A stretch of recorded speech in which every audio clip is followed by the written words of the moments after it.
anatomi. Mungkin kalau yang koas beberapa baru masuk selesai blok gastrointestinal ya. Anatomi dari abdomen sendiri itu kita bisa bagi dalam slide ini, saya akan bagi menjadi 3 bagian besar. Kontennya sendiri apa saja, kemudian bagaimana pembagiannya, dan kemudian karakteristik penting beberapa organ intraabdomen kaitannya dengan nanti bagaimana gambaran radiologi yang akan dihasilkan.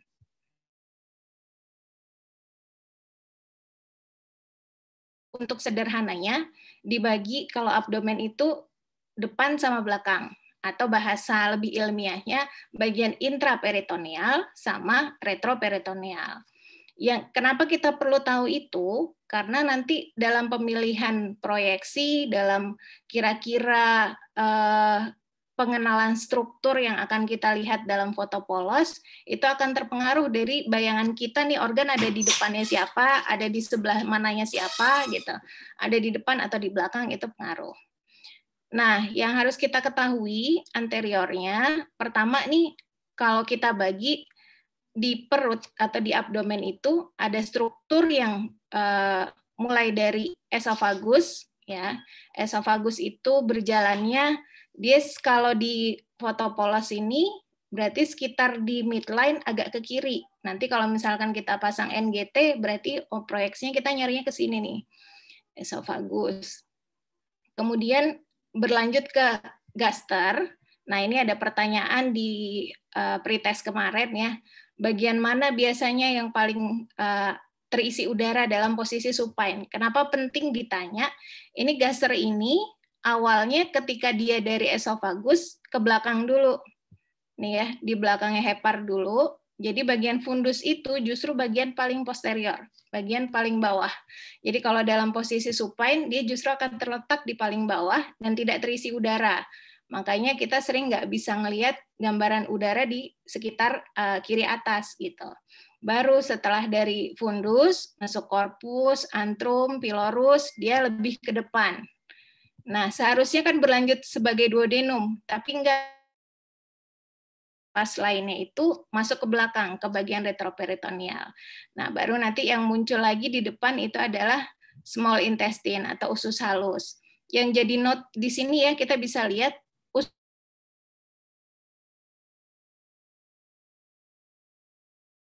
duodenum, nyebrang dulu lagi ke midline, jadi usus halus. Nanti biasanya gambaran udara usus halus, kalau kita ngelihat kok lebih banyak prominent di kiri ya, gambaran udara usus, ya itu masih wajar gitu. Nah, terus dari usus halus berlanjut jadi sekum, apendik, ada maksudnya apendik, terus naik kolon ascendent, kolon transversum, descendent. Ini kebanyakan berada di depan. Yang perlu kita perhatikan ini ada flexura hepatica, ada flexura lienalis. Jadi clue-nya kalau kolon adalah di pinggir. Dia letaknya di pinggir-pinggir. Bikin kayak figura atau bingkai. Tadi sekali lagi ya, kalau usus halus lebih banyak di tengah agak ke kiri, kalau kolon lebih banyak di pinggir membentuk bingkai.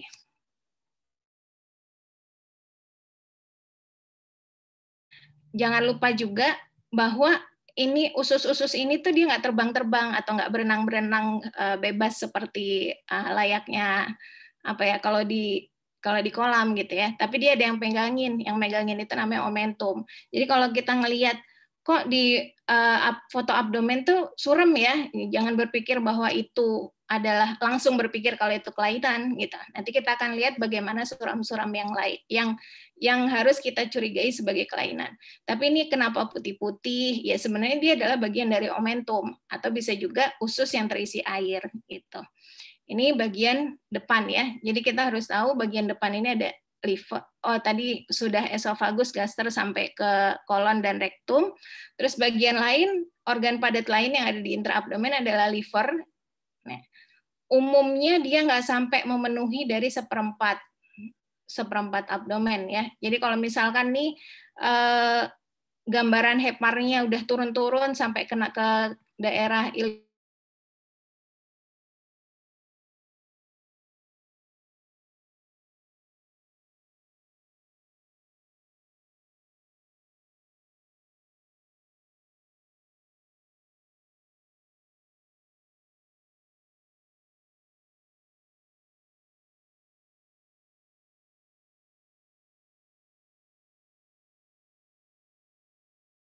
umumnya ginjal kiri terletak lebih tinggi daripada ginjal kanan. Buat nginget-ngingetnya sih, kan ada liver, jadi yang ginjal kanan pasti agak turun nih tempatnya gitu. Jadi kalau kita ngelihat gambaran ginjal, kok nggak simetris? Nggak masalah, asalkan yang kiri, berarti kita mencurigai ada sesuatu. Gitu.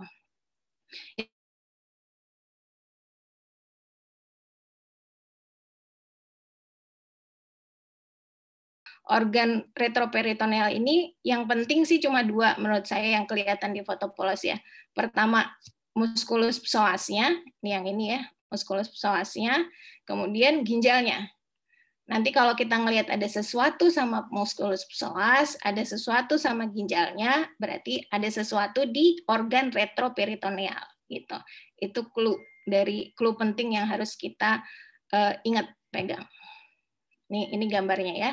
Ini siluetnya hepar, ini ginjal, ini muskulus psoas, dan jangan lupa dari ginjal keluar ureter. Nanti kalau ada orang dengan keluhan kolik ureter, kolik renal, berarti kita nyarinya di sebelah sini.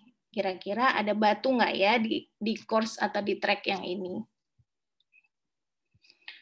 Nah, untuk memudahkan, biasanya ada beberapa cara pembagian dari 9 region atau 4 kuadran. Ini apa? Implikasi klinisnya adalah, dia kan kalau kita jadi dokter, walaupun nih saya dokter radiologi, tapi sakitnya di mana, di sebelah mana, yang paling dominan di mana itu wajib. Karena itu tadi kalau misalnya kita tahu, oh nyerinya lebih ke kuadran kanan atas, berarti organnya apa aja? Ada hepar, ada kandung empedu, ada kolon bagian flexura hepatika, ada duodenum gitu. Nah, kalau misalnya keluhannya lebih ke kiri bawah, berarti lebih sedikit tuh. Di sini cuma kolon descendens sama sigmoid gitu. Ya, intinya seperti itu. Jadi harus lebih tajam supaya nanti pas ngelihat foto pun kita nggak kayak orang clueless gitu yang lebih tajam. Ini ya, beberapa patokan atau hint dan clues dari pembacaan foto polos atau organ intraabdomen, itu ada 4 ini ya. Normal gas pattern, jadi pola distribusi udara normal pada usus-usus itu gimana. Yang kedua, fluid level yang normal gimana. Jadi jangan kalau misalnya kita ngelihat, oh ada fluid level, berarti ini pasti abnormal nih. Enggak, belum tentu gitu ya. Nah, apa bedanya usus besar sama usus kecil? Sama ini ada rule 369. Apa maksudnya? Kita lihat di slide berikutnya. Nah, ini kalau di foto polos, gambaran udaranya kita lihat tergantung pasiennya persiapan atau tidak gitu ya. Kalau misalkan nggak pakai maksudnya persiapan atau tidak tuh ini fotonya foto emergensi dari IGD atau foto yang kita jadwalkan. Kalau jadwalin biasanya kita perlu ada persiapan pemeriksaan. Urus-urus dulu, minum garam Inggris atau minum Dulcolax gitu supaya bersih organ-organnya bisa kelihatan lebih banyak. Nah, kalau sudah pun dengan persiapan ada pola udara normal yang kita bisa lihat. Kalau di gaser harus selalu ada. Nah, ini kenapa nih udaranya lebih banyak di agak ke midline? Karena dia lebih ke korpus sama antrum lebih naik gitu. Ini posisinya supine. Kalau dia posisinya tegak, erect, nanti dia baru akan ke fundus. Tapi pasti akan ada selalu udara di gaster. Usus halus, normalnya kita bisa nemuin 2-3 loop usus yang tidak melebar. Diameter normalnya nih, ini ya beberapa nih. Tadi kan lebih di kiri, midline atau ke kiri. Jadi yang ini nih, yang kecil-kecil ini, itu adalah usus halus. Diameter normal ukurannya lebih dari 3 cm. Kolon ini biasanya tuh nggak ada, tapi kalau ada pun masih diterima. Nah, yang karena apa? Karena biasanya kan sudah kalau di kolon itu semua sari-sarinya sudah diserap oleh usus halus gitu. Jadi normalnya sih biasanya ini lebih banyak ke isi feses, terus apa namanya? Tapi di rektum sigmoid ini selalu ada. Jadi wajib ada. Kalau misalkan nggak ada, itu clue dari sesuatu abnormalitas. Nah, yang kedua, kalau sudah ngelihat udaranya, yang kedua adalah fluid levelnya. Fluid level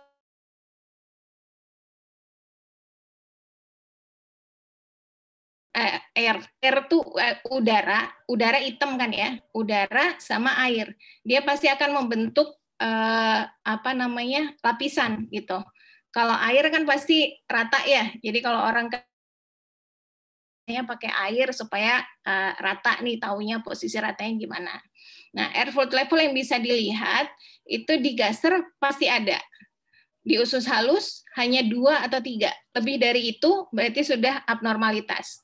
Di kolon harusnya nggak ada fluid level karena air-air sudah diserap di usus gitu, di usus halus maksudnya. Dan ini pada posisi tegak ya.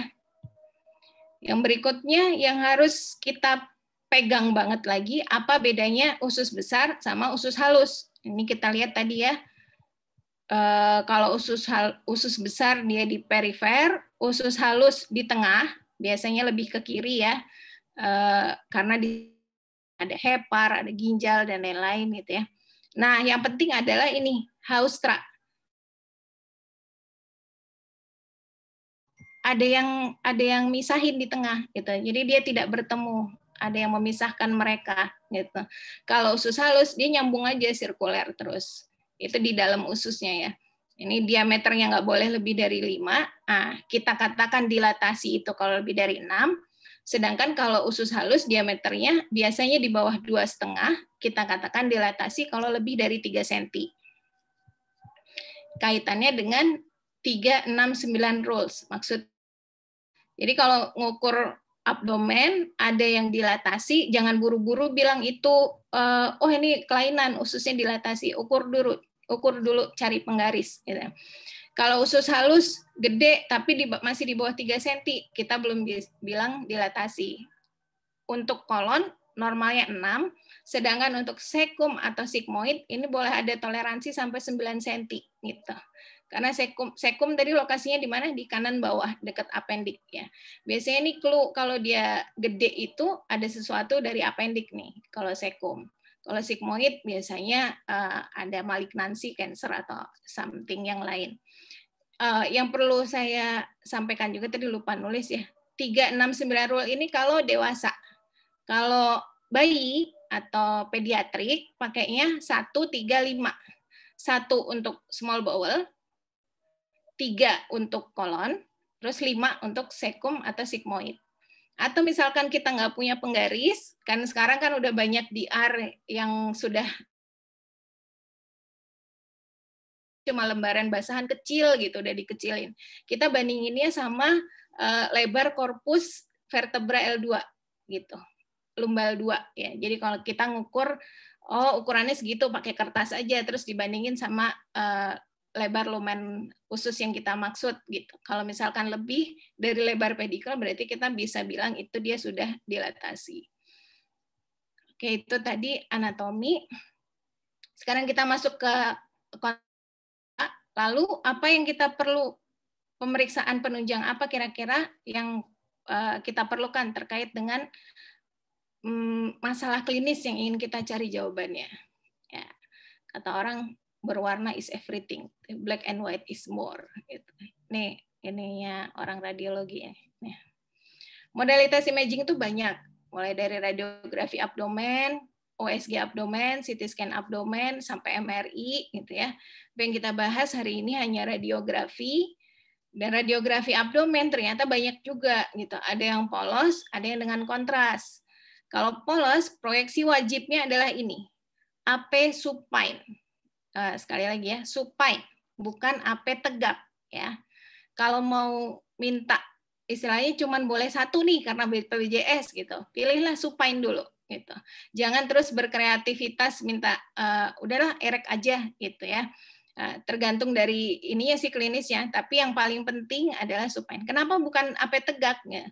Kalau tegak, rata-rata kan berarti organ intraabdomennya itu akan turun ke bawah. Itu akan membuat kita kesulitan menilai distribusi udara, dan terus kalau ada kesuraman di bawah, peluang untuk melihat ada massa atau apa di bagian bawah. Jadi pertama pilihlah yang supine.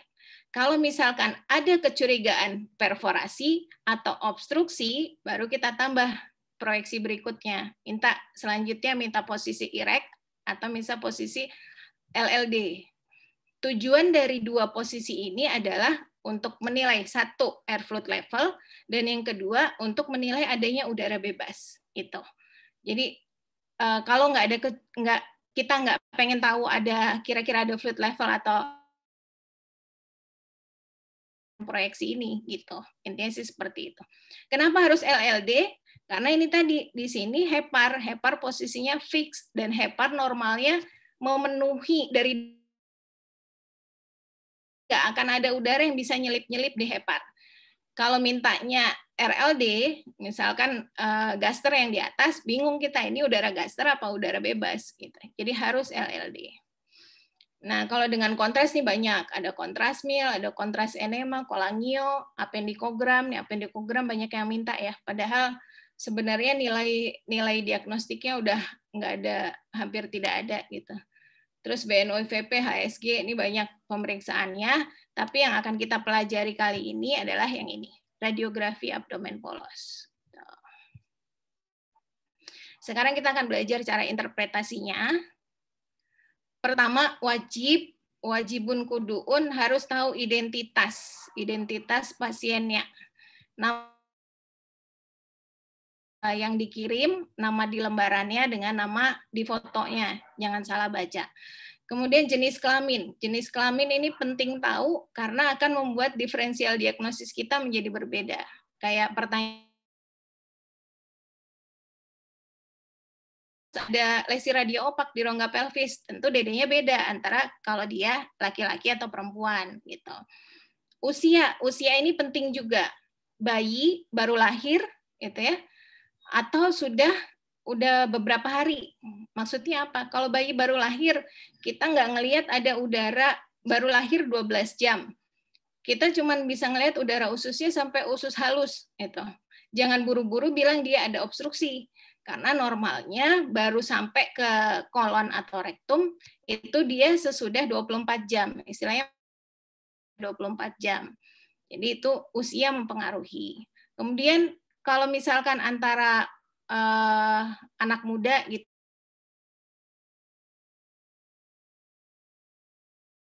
70 tahunan, nah itu akan membawa kita ke kira-kira nih masalahnya apa. Kalau usianya masih sekitar 19-20 gitu, itu biasanya lebih banyak infeksi. Kalau usianya udah lebih di atas 50, berarti curiganya ke arah malignansi. Nah, itu pentingnya kita tahu usianya. Tanggal pemeriksaan juga jangan salah, ternyata yang kita baca adalah foto, dia keluhannya kemarin, yang kita baca foto yang udah 2 minggu yang lalu. Tuh, salah baca, itu hati-hati. Kemudian yang kedua, informasi klinisnya. Jadi terima foto, itu harus tahu keluhan utama, lokasi nyerinya paling di kanan, di kiri, di bawah, atas, atau di tengah, gitu ya, atau semuanya, dan onsetnya. Onsetnya juga apakah baru atau antara udah lama, ternyata dia udah punya keluhan susah BAB 1 bulan, gitu. Itu tentu berbeda dengan antara tiba-tiba dia baru punya keluhan sekarang. Atau misalkan dia habis post-op, nah pasti kita langsung berpikir ileus paralitik dulu. Atau misalkan pasiennya habis mencret, diare, terus dia minum apa tuh, obat-obat diare di warung, ya bisa jadi mungkin dia paralitik. Jadi onsetnya itu harus tahu gitu. Kita bukan cuma baca foto, tapi dari foto itu harus ada background-nya dulu yang harus dapat dicari. Dan technical information yang berikutnya, itu maksudnya apa? Posisinya, posisi pasien ini supine, IREK, APLLD, terus cakupan area pemeriksaannya itu udah dapat semua belum, dari diafragma sampai ke rektum itu udah tercover semua atau belum, atau kalau terlalu gendut kadang-kadang peritoneal fat line kanan kirinya kepotong. Nah, padahal itu bisa jadi clue. Ya, kalau misalkan kurang, minta lagi balikin ke radiologi untuk minta diulang pemeriksaan. Terus persiapan ususnya juga. Persiapan usus nih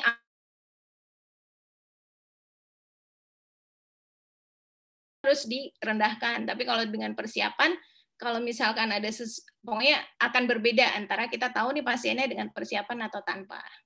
Terus yang berikut yang paling penting adalah terstruktur atau sistematis bacanya. Ini syairnya, biasanya syairnya dokter radiologi ya, mulai baca dari properitoneal fat line-nya bagaimana, psoas line, kontur organ padatnya, distribusi dan diameter udara usus, dan selanjutnya ini kita coba baca di sini. Oh ya, belum. Sebelum nyoba baca, jangan lupa yang ini ya. Udara pasti hitam, sangat hitam. Itu agak abu-abu, hitam tapi lebih ke abu-abu gelap gitu. Cairan putih, putih tapi agak suram gitu ya. Ini wajib ingat nih, nggak boleh lupa. Klasifikasi lebih putih. Peniti yang pakai jilbab nih suka ada nyasar ke sini. Ini jangan lupa ya, ini udah kemarin kan waktu foto torak baca ini ya. Dan yang paling penting adalah bersyukurlah ada lemak. Nah, jadi kalau orangnya gemuk biasanya kita lebih bersyukur karena fatnya ini akan jadi outlining organ.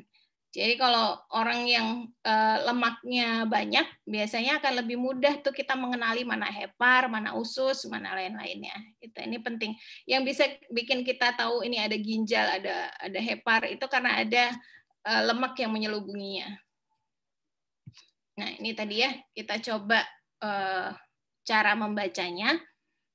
Ini contoh satu dulu ya. Pertama, properitoneal fat line. Yang dimaksud yang mana? Mungkin ada yang tahu?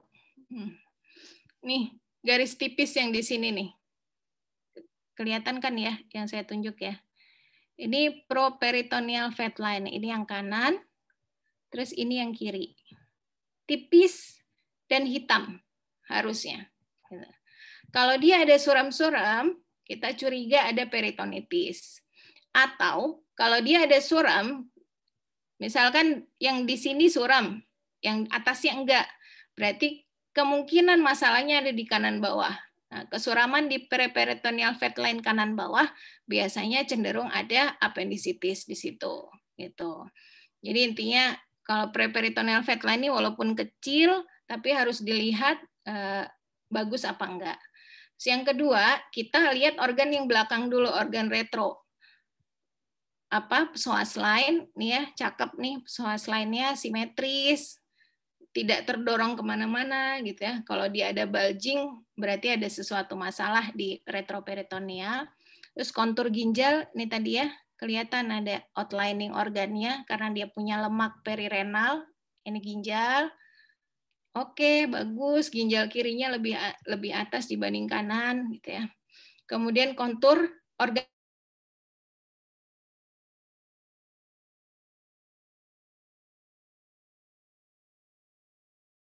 bunjung-bunjung berarti spleen-nya normal, gitu ya. Nah, sudah dinilai, baru kita nilai distribusi udara usus. Gaster selalu ada. Ini ileumnya kalau di foto ini hampir nggak ada ya. Udara usus halus itu bagus berarti persiapannya. Ini dia pasien dengan persiapan nih. Nah, ini udara di kolon. Berarti ini masih normal nih, tidak ada yang dilatasi, ukurannya normal semua gitu ya. Dan wajib ada udara di distribusi udara usus harus sampai distal. Nah,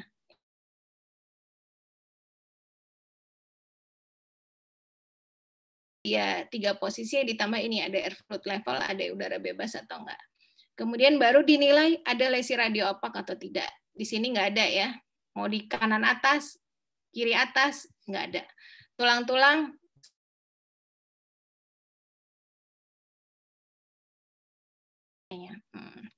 ini contoh yang normal.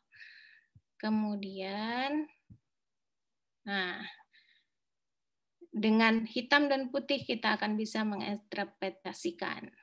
Ini kita masuk ke common case di abdomen. Paling sering adalah ileus, pneumoperitoneum, sama abdominal calcification. Maksudnya barang-barang yang putih di perut ya. Yang berikutnya adalah asites atau MES. Kalau yang atas ini X-ray lebih superior, lebih bernilai diagnostik dibanding USG, sedangkan untuk ASI-tes dan MES itu USG lebih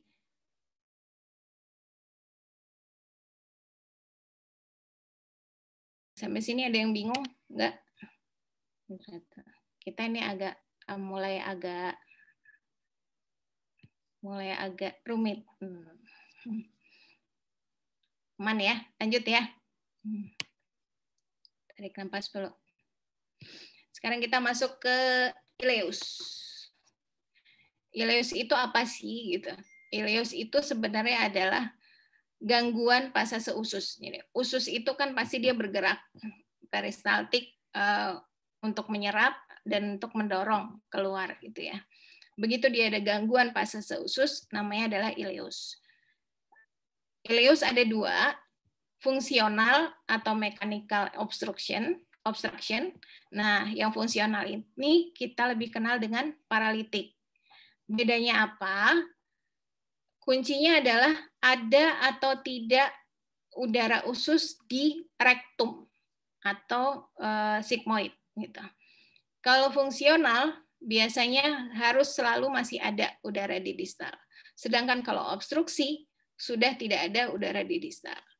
Nah, yang fungsional ini bisa vokal atau localized, disebut sentinel loop. Dia dilatasi vokal dan lokasinya akan memberi kita petunjuk kira-kira kelainannya di mana. Yang generalized ini baik usus halus dan usus besar semuanya gendut-gendut, masih ada udara mencapai distal, airflow levelnya biasanya memanjang karena dia nggak sempat buat usaha, nggak ada perlawanan gitu. Jadi memang udah lemes aja. Kalau obstruksi dia masih ada perlawanan, jadi biasanya airflow levelnya itu masih ada step ladder atau berbentuk tangga gitu. Ya, small bowel obstruction itu dilatasi usus halus, biasanya gambarannya herringbone step ladder. Apa ini maksudnya? Nanti kita lihat di gambaran berikutnya. Small bowel, SBO, LBO, atau closed loop obstruction, volvulus. Langsung aja kita lihat contohnya. Oh, belum ya. Ini ya abnormal gas pattern-nya ya. Maksudnya apa? Nanti ini kita lihat di gambarnya. Ini contoh yang pertama. Distribusi udara usus. Yang pertama kita lihat ada nggak nih udara di rektum? Oh, masih ada gitu. Terus ada fluid level apa enggak? Ternyata nggak ada. Fluid levelnya tidak terlalu jelas ya. Nah, terus yang terdistensi hanya vokal di sini. Hanya kalau ada udara di distal berarti pikiran kita istilahnya lebih ke ini fungsional dulu nih, bukan obstruksi gitu. Bedanya tinggal vokal atau generalized. Karena ini cuman usus halus berarti dia vokal aja. Berarti ini sentinel loop gitu. Baik di posisi supine ataupun erect dia masih atau prone posisinya tetap sama. Berarti ini dia adalah localized ileus. Ini tadi localized ileus itu akan menunjukkan kira-kira kondisinya masalahnya di mana. Kalau tadi di kiri atas berarti kemungkinan ada ulcus gaster atau pankreatitis gitu ya. Kalau dia di kanan atas kemungkinan dia ada kolesistitis. Kalau yang dilatasi vokal hanya di kanan bawah berarti kemungkinan appendicitis. Kalau di kiri bawah kemungkinan divertikulitis. Ini intinya, jadi jangan remehkan, oh cuman vokal ileus gitu ya. Kita harus kejar lagi, oh lokasinya di kanan bawah berarti kemungkinan appendicitis nih gitu. Nah ini contoh yang berikutnya. Masih ada nggak udara di distal?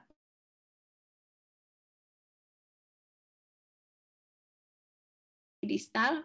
Terus pertanyaan berikutnya, semuanya dilatasi SBO, LBO? Iya, ternyata dilatasi semua. Terus ada airflow level dan cenderung panjang-panjang, bukan bikin kayak step ladder gitu, cenderung panjang-panjang. Berarti ini kemungkinan adalah generalized dynamic ileus atau ileus paralytic. Contoh berikutnya, kita lihat. Ya, ada nggak nih udara? Ternyata masih ada, tapi sedikit gitu. Saya kayaknya salah ngambil contoh nih. kayak gini bikin bingung. Kita lihat gambar yang berikutnya nih. Oh, ya. Punten, saya salah ngambil contoh. Ini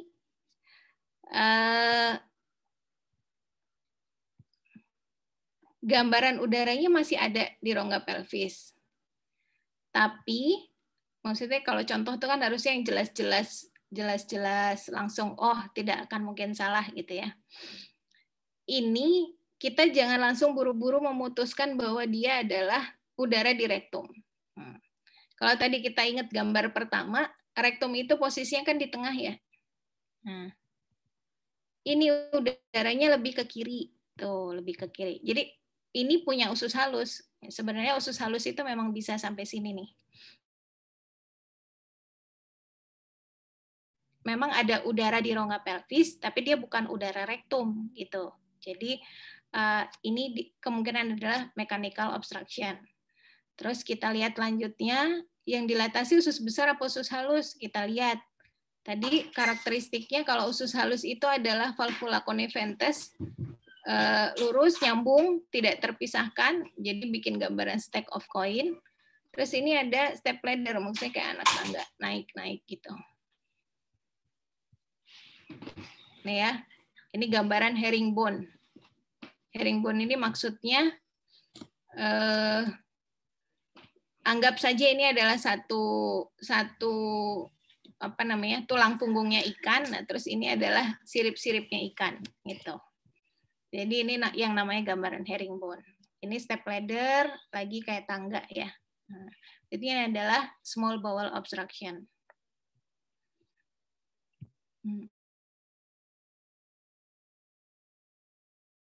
Ya, hati-hati. Nanti kalau ada ini suka jadi problem nih udara di distal ini ya, udara di rongga usus. Nanti kalau jadi dokter jaga, sebenarnya kan kalau masalah obstruksi itu atau masalah perut, baiknya kita tetap RT ya. Misalnya ada keluhan pencernaan, mencret kah atau nggak bisa BAB, pasti kan rektal tuse. Tapi kalau ada rencana pemeriksaan abdomen, kalau bisa jangan di RT dulu gitu. Karena kalau kita RT akan ada udara masuk, nanti akan menyulitkan pembacaan. Kita jadi suka bingung, misinterpretasi nanti. Nah, kalau ini jelas ya, yang dilatasi adalah usus besar, lebih banyak di perifer. Terus ini ada haustra itu dia terpisahkan oleh, bayangin aja ini ada garis di sini, dia jadi nggak ketemu antara ujung sana dan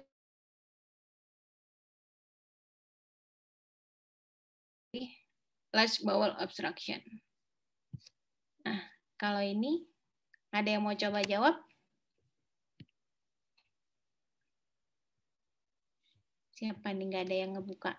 Kira-kira ada yang mau nyobain nggak? Ini LBO atau SBO? Nggak usah ditunjuk. Tapi kalau nunjuk moderator kasihan, dia udah ini. Ya. Ada yang mau nyoba jawab? Kah?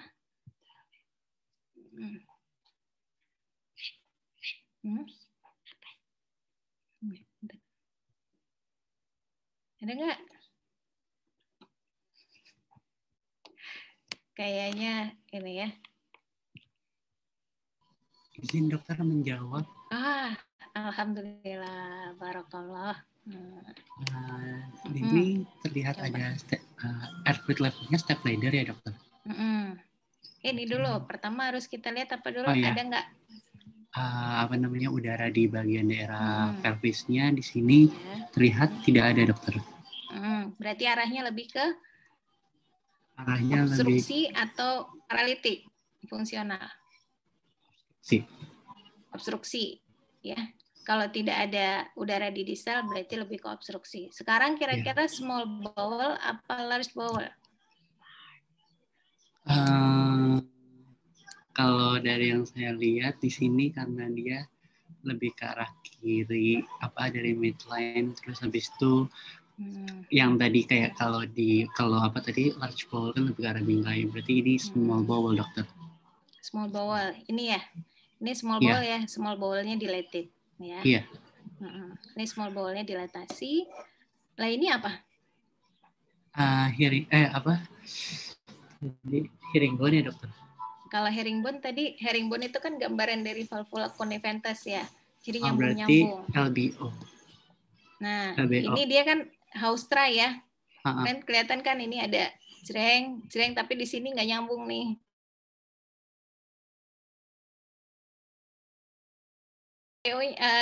Usus halusnya dilatasi betul. Nggak ada udara distal betul, obstruksi. Tapi kok ini juga dilatasi? Ya, kira-kira deh.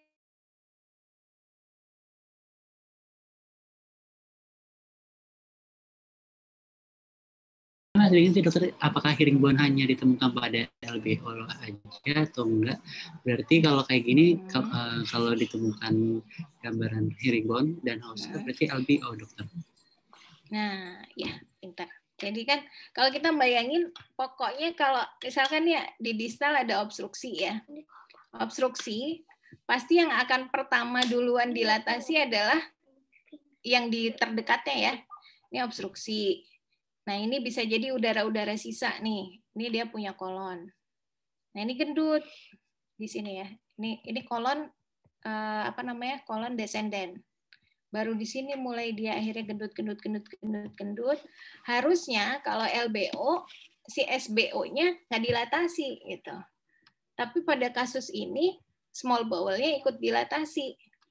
Jadi kadang-kadang kita nggak bisa menentukan ini orang ileus obstruksinya itu apakah di satu segmen saja, istilahnya apakah karena hanya ada massa di sini misalkan, jadi LBO, atau obstruksinya itu karena dia lengket-lengket.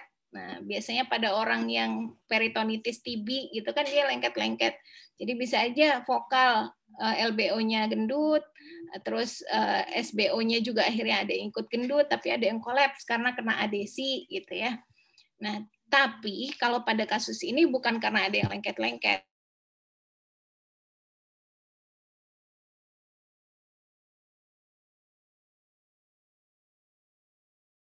Bisa terjadi pada orang yang obstruksi large bowel obstruksi lama. Karena dia saking lamanya obstruksi usus besar, akhirnya nih katup di sini tuh ada namanya valvula ileosekal. Akhirnya katup di sini jebol. Katup di sini jebol, akhirnya small bowel-nya ikut gendut gitu. Jadi jangan jadi galau, misalkan, loh ini kenapa LBO-nya gendut, SBO-nya gendut, berarti mungkin paralitik gitu. Patokan kita lihat, ada nggak udara di distal? Kalau paralitik harusnya rektum sama sigmoidnya gendut juga. Nah ini udara di distalnya nggak ada, jadi ini tetap ileus obstruksi gitu. Jadi harus cepat-cepat lapor ke dokter bedah, mau diapain gitu. Kalau paralitik kan kita cenderung konservatif. Nah kalau ini adalah, sebenarnya kasus ini adalah, ya, ini di sini jelas banget ini Haustra punyanya kolon ya. Ya, pada kasus ini adalah dia adalah obstruksi usus besar yang lama yang bikin katup ileosekalnya jebol, akhirnya bikin SBO-nya dilatasi juga gitu. Ya, terima kasih tadi. Siapa tadi yang jawab? Saya Muslimin Budiman Satrianto, dokter. Ya, dari mana Muslimin? Saya dari FKIRC Jakarta. Mantap. Izin dokter bertanya sekalian, boleh dokter? Boleh. Kalau untuk string of pearls itu apakah ditemukan juga pada ileus obstruksi juga? Nah, itu maksudnya kayak keyword, maksudnya apakah harus ditemukan salah satu dari tanda-tanda yang tadi atau hanya terdapat beberapa penanda baru kita bisa diagnosis ternyata ini ileus obstruksi. Itu balik tadi kepada onset. Jadi, pasiennya keluhan onsetnya nggak bisa, misalnya obstruksi kan biasanya keluhannya adalah nggak bisa kentut atau nggak bisa buang air besar. Udah seminggu atau sehari itu akan pengaruh. Kalau misalkan udah lama, udah seminggu, nah kita bakal ketemu yang gendut-gendut begini, dilatasi. Tapi kalau baru sehari, nah itu tadi yang disebut sama Muslimin ya, string of pearls atau string of bead. Jadi dia kayak tasbih, untayan tasbih, dia masih ada udara yang terperangkap. Nah, ini bentuknya tuh kayak gini nih. Itu bisa jadi perlu bahwa dia ileus obstruksi. Jadi walaupun kita nggak nemu udara yang berdilatasi, itu karena ini kenapa saya nggak masukin ke sini, karena itu agak tricky banget ya, tapi bagus sekali ditanyakan. Nanti kalau misalkan nemu kesuraman di seluruh abdomen, terus ada string of breath atau kayak tasbih gitu ya, itu adalah udara yang terperangkap di valvula coniventes gitu. Biasanya itu tanda tuh. Ini contohnya kayak gini nih, kalau belum kebayang gambarnya gimana ya kurang lebih seperti inilah. Jadi ada udara yang belum sempat diserap, masih ada sisa-sisa gitu. Nah, itu tanda ada obstruksi gitu. Nanti lama-lama akhirnya dia dilatasi gitu. Cakep pertanyaannya ya. Baik dokter, berarti kalau untuk string of pearls itu onsetnya akut, tapi akut. kalau seandainya yang dilatasinya sudah kayak melebihi dari batas normal dan gede-gede, itu udah kayak apakah itu dimasuk subkronik dokter? Ya bisa dibilang begitu ya. Tapi kalau kronik atau enggak kan kadang-kadang nggak ada batasan yang jelas ya. Kayak kalau perdarahan di kepala gitu kita bisa bilang kalau yang subakut berapa, kronik berapa gitu ya, berapa hari. Kalau di sini sih nggak ada batasan yang jelas karena tergantung dari mekanisme tubuhnya juga, adaptasi dari si ususnya itu gitu. Jadi tapi intinya kalau yang akut kita harapin, jangan berharap langsung ketemu yang gendut-gendut gini gitu. Tapi ketemu string of pearl aja udah harus curiga gitu. Berarti minimal dalam pikiran kita, oh harus ada foto follow up berikutnya gitu. Atau naik ke pemeriksaan yang lebih tinggi, CT scan abdomen atau apa yang lain. Karena tidak ada gambaran dilatasi, belum tentu dia nggak ileus gitu ya. Jadi ini rumusnya. Kalau sudah ada dilatasi dia pasti ileus. Tapi kalau tidak ada yang dilatasi, belum tentu dia nggak ileus. Karena itu tadi, kalau misalkan usus yang gendut itu terisi oleh air semua, nggak akan ketangkep sama foto, sama X-ray. Jadi kelihatannya putih-putih semua. Padahal ini sebenarnya mungkin kaliber ususnya udah gede, tapi karena isinya air, jadi nggak kelihatan dilatasinya. Gitu. Jadi itu tadi. Bagus sekali pertanyaannya Muslimin. Baik dokter, terima kasih banyak dokter. Kita lanjut ya. Jadi ini adalah LBO dengan katup yang inkompeten. Nah, ini contoh obstruksi yang berikutnya adalah closed loop obstruction. Ini sekali lihat langsung ingat pasti. Ketemu ini kasus sangat emergensi gitu. Karena bisa bikin nekrotik.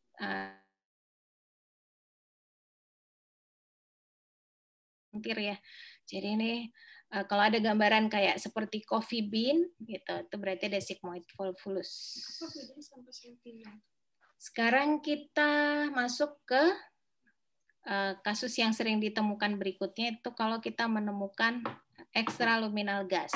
Tadi kita ingat di anatomi, normalnya udara itu cuman yang masuk dari esofagus sampai yang keluar dari rektum. Kalau di luar jalur itu berarti dia abnormal. Gitu. Yang paling sering adalah pneumoperitoneum.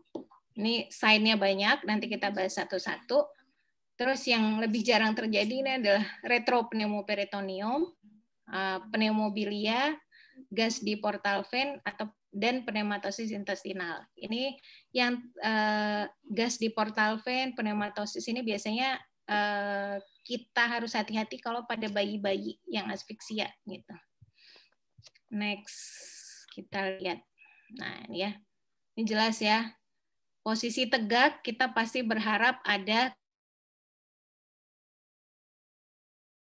ini selalu ada diafragma tuh sekat diafragma di sini.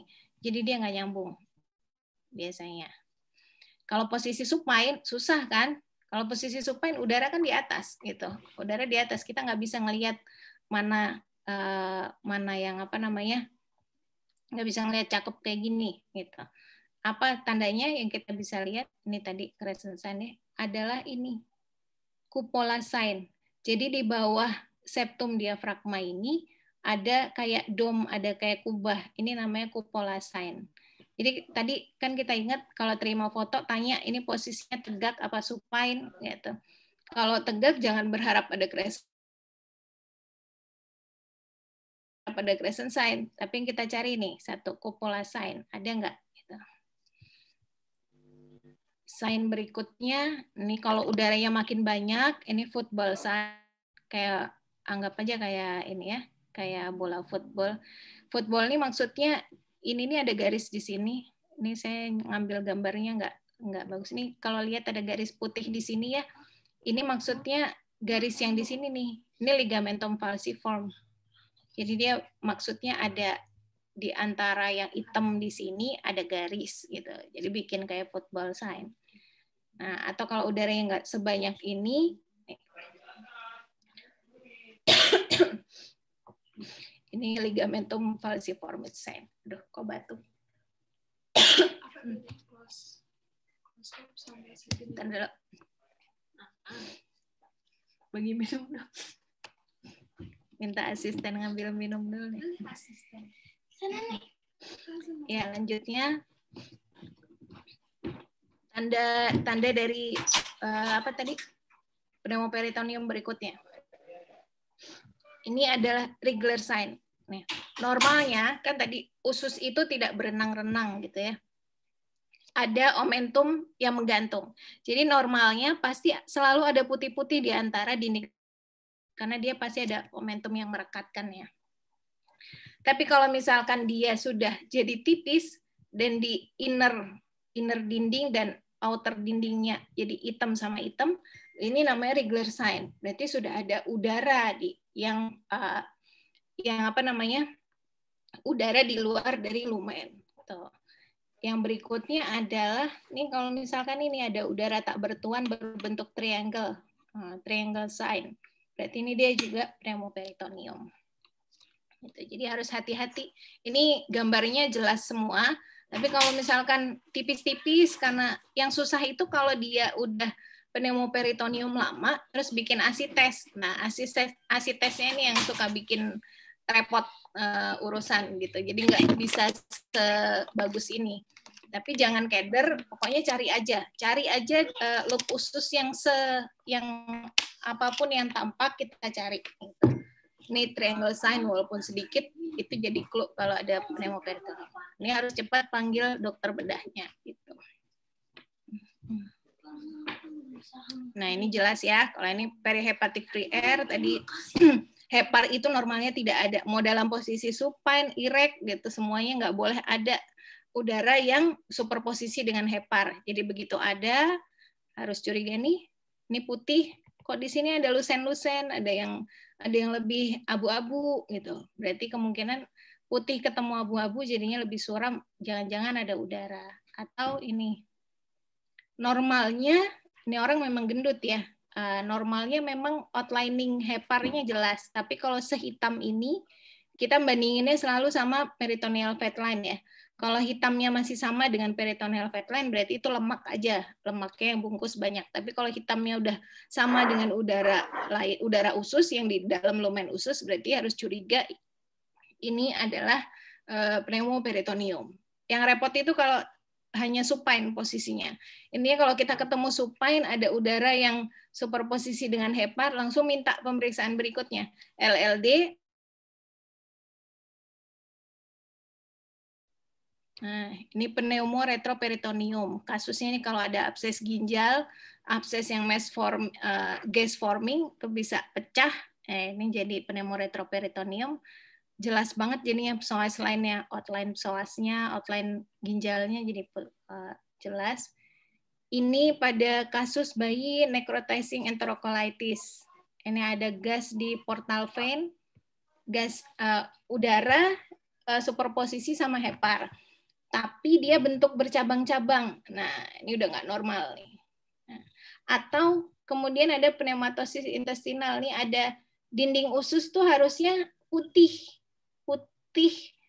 rapi, nggak ada hitam-hitam di dalamnya gitu ya. Tapi begitu dinding ususnya ada yang hitam, nah ini berarti sudah ada udara yang mulai pengen keluar. Nih, udaranya udah masuk ke submukosa. Jadi dia udah bentar lagi bocor gitu. Ini udah tanda-tanda pneumoperitoneum gitu. Jadi harus maksudnya ini ada bukan pneumoperitoneum tapi tanda awal mau jadi pneumoperitoneum ini. Ini harus dilihat pneumatosis intestinalis gitu. Jadi usus itu mulai dilihat dari kalibernya, isinya apa, dindingnya bagus apa enggak, tebel atau enggak, dindingnya ada isi udara atau enggak, di luarnya juga keisi udara atau enggak, itu dinilai baik-baik. Gitu. Pneumobelia ini di saluran biliar, biasanya kalau ada kandung batu empedu keluar, terus bikin obstruksi gitu, keluar dari saluran empedu. Ini jadinya ini ada udara di saluran biliar. Ya, kalau ada yang mau tanya langsung ini aja ya. Nah, ini kasus yang paling sering ketemu lagi berikutnya batu. Kalau yang ini kan jelas ya, proyeksinya di ginjal kiri. Terus yang ini proyeksinya, kita ingat tadi course-nya ureter di sini. Kemudian bersilang di daerah setinggi sacroiliac joint. Ini masuk ke buli di sini. Nah, ini berarti batu ureter. Kadang-kadang ada putih-putih juga nih di rongga pelvis. Jangan buru-buru dia bilang dibilang batu ya. Bedanya antara ini batu ginjalnya jelas, batu bulinya jelas ya. Tapi kalau ada yang putih-putih lagi, kita ngelihat kalau batu saluran kencing biasanya dalam lebih putih dibandingkan luarnya. Gitu. Kalau batu flebolit di vena itu dalamnya lebih lusen dibandingkan luarnya. Gitu. Jadi kalau sentralnya lebih putih, kemungkinan besar itu batu saluran kencing. Karena dia kan numpuk. Kalau yang pinggir-pinggir itu pasti lebih tidak keras dibandingkan yang tengahnya. Tapi kalau kalsifikasi vaskuler, karena vaskuler itu lumen, berarti lumennya itu pasti lebih lusen, lebih hitam gitu dibandingkan dinding pinggirnya. Itu clue-nya ya. Ini semua adalah batu radio opak tractus urinarius. Bisa melihat batu radio opak. Kalau pasien datang dengan kolik ureter atau kolik renal, terus main di foto jebret, kok nggak ada apa-apa, ya jangan bilang sama pasiennya, oh nggak ada batu kok Bu, bukan karena batu.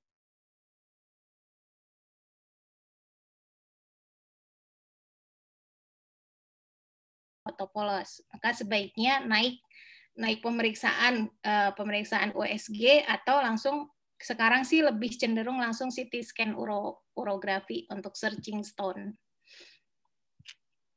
Nah, ini yang berikutnya, kalau lagi beruntung kita bisa ketemu lesi radio opak di kanan di kuadran kanan bawah, kemungkinan ini adalah appendikolik paling mungkinnya ya. Kalau di kuadran kanan atas paling sering adalah kolelitiasis gitu. Itu yang ini ya. Ini kalau ketemu appendikolit seperti ini dan nyerinya memang di kanan bawah, berarti kemungkinan masalahnya adalah appendicitis gitu. Nah, ketemu kalsifikasinya di sini. Ini paling bukan paling sering sih ya. Ini cukup sering terlupakan. Jadi beberapa kasus dulu waktu zaman saya residen, pasiennya keluhannya nyeri pinggang atau nyeri perut. Kita ngelihatnya cuman heparnya aman, gaster aman, ginjal aman, APP-nya aman, terus lupa sama vaskularnya. Lupa dilihat. Ternyata dia aneurisma aorta gitu. Udah gendut, padahal di foto polos ini ada kalsifikasi gitu. Ini cukup jelas ya, tapi kalau beberapa kasus kan kadang susah dilihat, atau USG itu suka lupa menilai aorta abdominis busnya itu suka bikin nyeri gitu. Nah, yang ini juga jangan salah, tadi kita perlu lihat kan dia ada ininya, itu berarti kemungkinan perempuan nih. Nah, bukan kemungkinan, harus dicocokkan sama identitasnya. Nah, ada di rongga pelvis, DD-nya adalah calcified uterine leiomyoma gitu. Atau uterine fibroid. Nah, ini sekarang tadi udah pneumoperitoneum, ileus, kalsifikasi di abdomen, masih banyak lagi ya, cuma itu tadi yang paling sering. Nah, yang selanjutnya adalah asites. Ini ya, salah. Ya, benar. asites ini clue-nya adalah semuanya berkumpul di tengah. Ini lebih jelas di sini.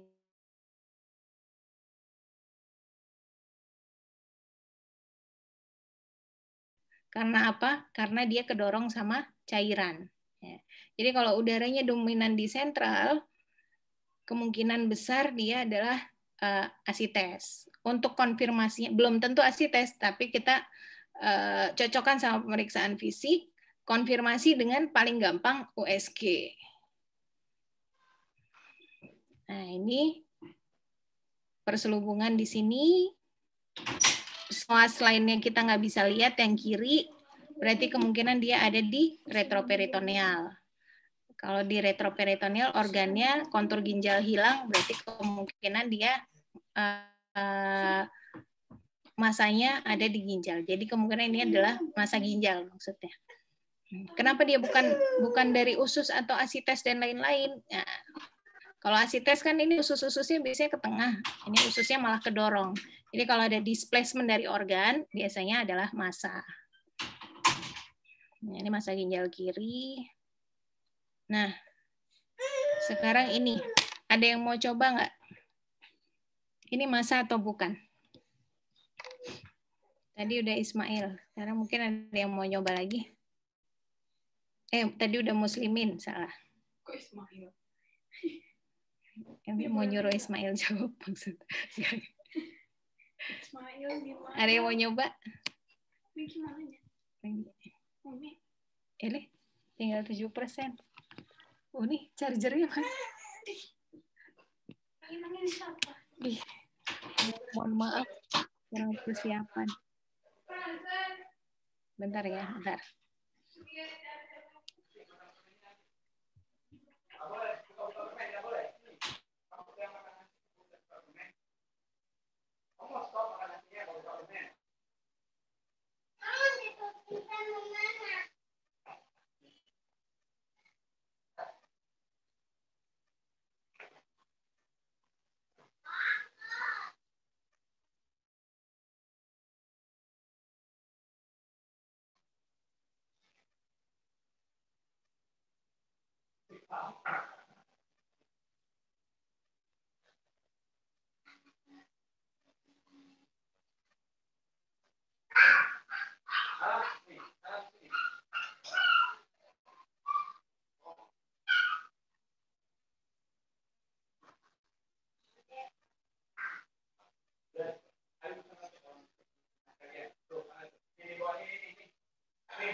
Mohon izin dokter, suara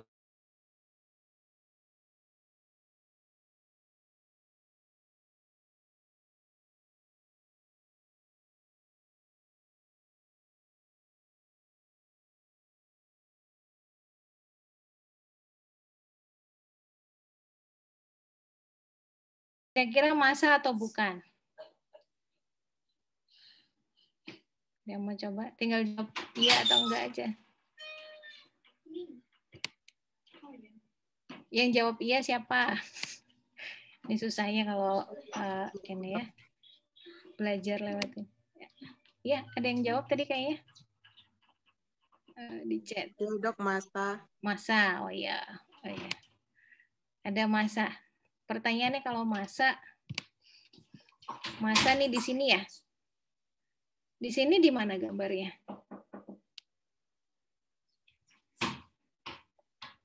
Kenapa yang jadi di bawah, dok? Ini bawah di sini. Ya, bisa ya. Terus selanjutnya, salah.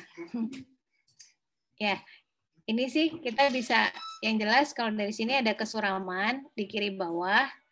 Nah, problemnya adalah memang ada dilatasi, tapi kok fluid levelnya nggak jelas ya.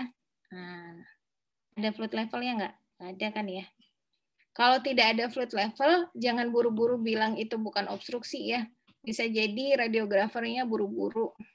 Jadi belum sempat terbentuk udah ke foto gitu. Nah, cuma kalau pada pasien ini sebenarnya adalah ini ada kesuraman di kiri bawah. Tapi pada saat posisi LLD kok dia kayak lebih kesuramannya merata sampai mendekat ke diafragma gitu. Jadi kesuraman di sini bisa jadi kalau putih itu apa? Bisa massa, bisa apa satu lagi? Cairan ya. Yang putih suram gitu. Nah, cairan di sini ada di vokal, tapi dia terdisperse begitu dia posisinya LLD. Nah, ini waktu itu saya jawabnya pertama masih suspek massa, yang kedua ada kompleks asites. Jadi asites itu kan ada yang bening, seros, ada yang kompleks yang isinya debris-debris terus lengket-lengket gitu.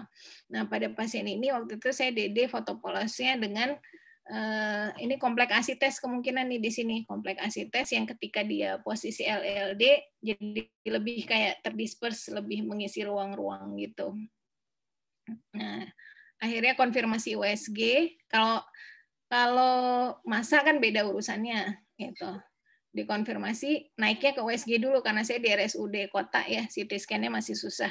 Kalau di swasta sih gampang mintanya. Nah, ternyata benar di hemiabdomen kanan ini ada cairan, di hemiabdomen kiri ini gambaran udara usus artefak, tapi di antaranya itu asid air cairan yang lebih kompleks gitu. Jadi terkonfirmasi bahwa nggak ada massa sama sekali di sebelah kirinya, hanya cairan gitu. Sebenarnya take home message-nya sih kalau ada ketemu begini, jangan puas dengan foto polosnya, harus minta pemeriksaan tambahan lainnya. Kalau misalkan ada USG ya USG dulu boleh. Kalau ini paling bagus adalah CT scan. Kemudian pasiennya pas di USG ketemu KGB banyak juga sih. Akhirnya sama dokter bedahnya diobatin dulu sebagai TB abdomen.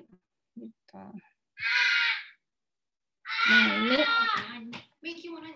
itu di sini ada kesuraman ya, kesuraman sampai ke atas. Ini sesudah saya USG ternyata isinya adalah fekal material di lumen rectum. Jadi kalau ada kayak gini nih suspek aja dulu massa boleh, konfirmasi dengan USG atau CT scan atau apa yang lain naik lebih lanjut. Nah yang ini kira-kira apa nih? Pasiennya perempuan. Ada kesuraman yang mendorong organ-organ intraabdomen. Ini ada kesuraman di rongga pelvis yang mendorong organ-organ intraabdomen ke kranial. Gitu. Kalau perempuan DD-nya berarti ada tiga organ penting kan di situ. Ada vesika urinaria, ada uterus, ada rektum. Yang pada kasus ini rektum, pada kasus ini ternyata jreng-jreng pas di USG dia cuman buli gitu. Cuma neurogenic bladder. Ternyata yang bikin gendut kayak gini, kita udah berharapnya kemungkinan ada massa ovarium atau apa gitu. Ternyata bulinya yang penuh. Begitu di kateter, jreng bagus. Gitu. Nggak ada lagi nih gambaran seperti ini. Gitu. Cuma saya nggak simpan koleksi foto sesudahnya. Mana waktu di USG ternyata pas naruh prop di proses sifoideus, ini apaan nih massa kistik gede banget gitu. Pas ditelusurin sampai ke bawah ternyata dia bully bladder. Ya, masalahnya selesai dengan pasang kateter doang. Jadi nggak perlu pakai CT scan dan lain-lain. Intinya sih tadi ya, massa dan asites sering perlu bantuan tambahan modalitas diagnostik berikutnya. Ya, oke, ini take home message-nya. Dengan mengetahui yang normal, maka kita akan mengetahui yang tidak normal. Jadi harus tahu, paham betul, jangan sepelekan anatomi normal. Dan informasi klinis itu harus penting. Kita bukan cuma baca fotonya aja, tapi foto itu adalah milik seseorang yang ingin diselesaikan permasalahannya, gitu. dan harus dipilihkan pemeriksaan radiologi yang tepat. Ini karena saya sering banget masih dapat suspek ileus permintaan USG. Wah, ya jangan ya, ileus itu kan bentar. Oh nih, tolong. Ada yang mau ikut nimbrung ya? Ileus itu udara. Kalau USG musuhnya udara. Jadi kalau pasiennya suspek masa ya jangan di X-ray gitu. Kalau masanya nggak menimbulkan obstruksi, gitu. Tapi langsung aja kalau bisa CT scan. Gitu. Appendicitis jangan foto polos gitu. Appendicitis first line-nya USG. Kalau sudah ada CT scan abdomen lebih bagus sih. Sekarang ada CT appendix dedicated buat ngelihat appendix itu dengan low dose dan potongan yang kafenya kecil, jadi dosis radiasinya bisa sangat minimal, itu lebih bernilai diagnostik. Jangan dikirim appendikogram ya, ini saya lupa tadi bilang ya. Kalau suspek appendicitis sebaiknya kalau dokter lulusan baru jangan ada lagi yang ngirim appendikogram. Either mau nyuruh USG atau CT scan abdomen itu lebih bermakna, lebih bermanfaat untuk pasiennya. Terus kemudian interpretasinya harus sistematis. Walaupun sudah nemu ada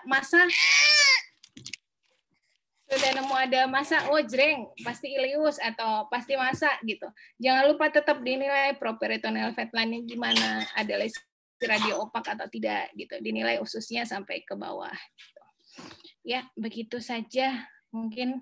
Nah, mungkin hitam putih itu aneh-aneh, ya, tapi ada sesuatu yang powerful di balik hitam dan putih itu. Jadi banyak yang bisa kita nilai. Demikian presentasi dari saya. Mangga, tafadhol kalau ada yang mau didiskusikan, saya kembalikan ke moderator. Baik, jazakillah khair kepada Dr. Yusti, Amelia Spesialis Radiologi, yang sudah menyampaikan materinya pada malam hari ini. Baik, lanjut saja kepada sesi tanya jawab ya, dokter ya. Iya, ternyata lama sekali saya ngomong ya. Kirain lebih sedikit daripada torak ya. Mohon maaf. Ya, silakan. Ya, teman-teman sekalian, jikalau ada yang ingin bertanya, dipersilahkan waktu dan tempatnya. Nah, ada yang di chat dokter nih. Oh, ada di chat ya. Silakan dokter. Dari Nur Fitria. Kasus DHF disarankan menggunakan proyeksi RLD. Nah, kalau torak itu kita mintanya RLD biasanya.